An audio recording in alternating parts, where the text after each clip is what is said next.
Magandang araw po, ma'am.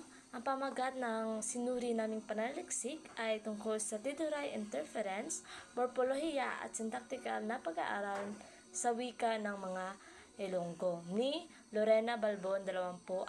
Sa introduksyon, ang pag-aaral ay patungkol sa interference na nangyayari sa pag-aaral ng wikang Ilonggo sa morpolohiya at sintaktikal na anyo sa barangay ng Bato-Bato. So, nilahad na maayos at nabigyang diin po ng mananaliksik ang interference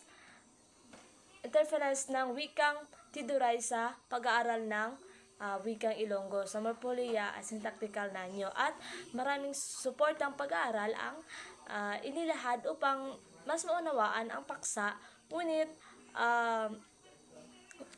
ma'am, sa mga pamamaraan at proseso ay hindi naging malinaw ang paraan na pangangalap ng datos ng mananaliksik.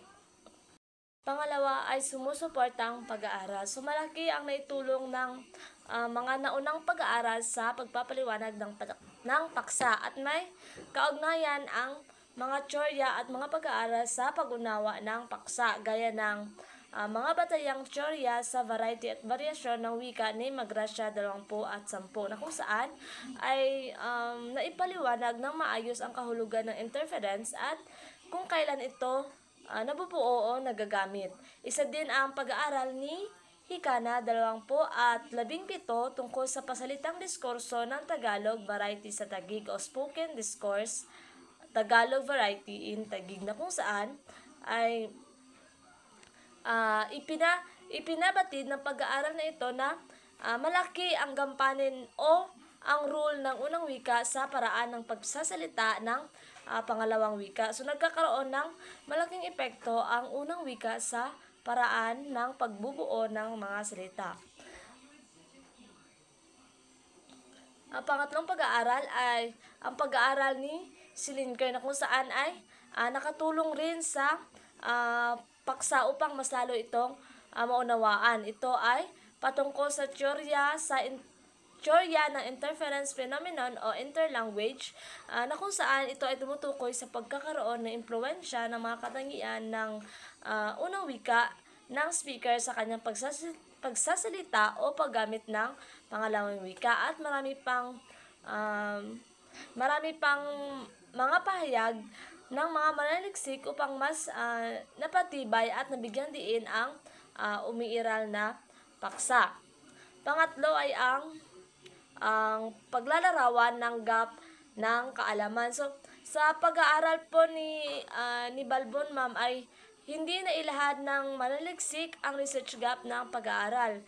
Napansin din po namin sa aming pagsusuri na malaki ang pagkakatulad nito or malaki ang pagkakatulad ng pag-aaral niya sa mga naunang pag-aaral na tumutukoy ito sa impluwensya ng unang wika sa pangalawang wika. Ang pinag-iba lang ay ang wikang pinagbatayan at nagkakaroon ng interference at ang lokasyon ng pag-aaral. So, sinabi rin sa pag-aaral niya, ma'am, na hindi naging saklaw ng pag-aaral niya ang pag-aaral sa ponolohiyang anyo sa interference po.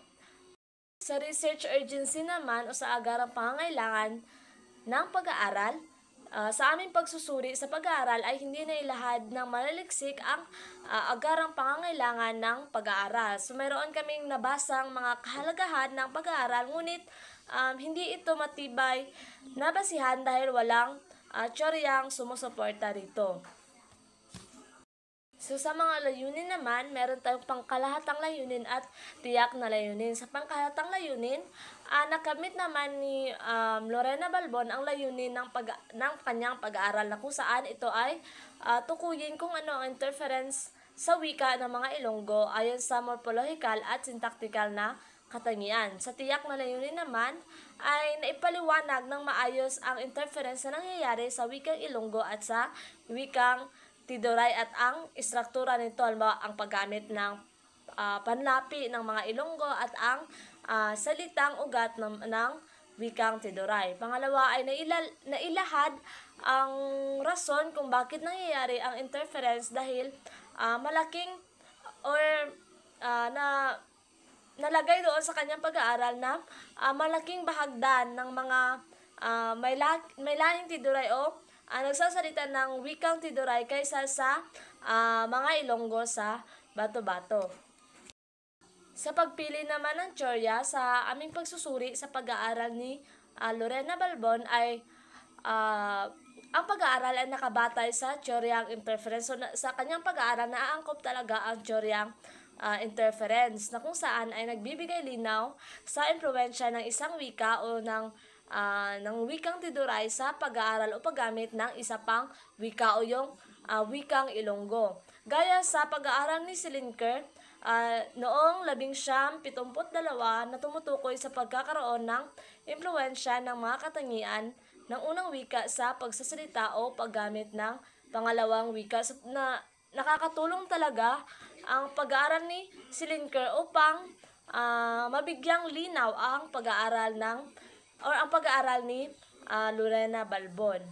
Sa pagpapaliwanag sa kaugnayan ng tsorya sa paksa, sabi ko nga, ay angkop ang ginamit na tsorya, yung tsoryang interference sa paksa na kung saan ay nagpapakita ng malaking impluwensya ng wikang Tiduray sa wikang Ilonggo sa morpolohiya at sintaktikal na anyo.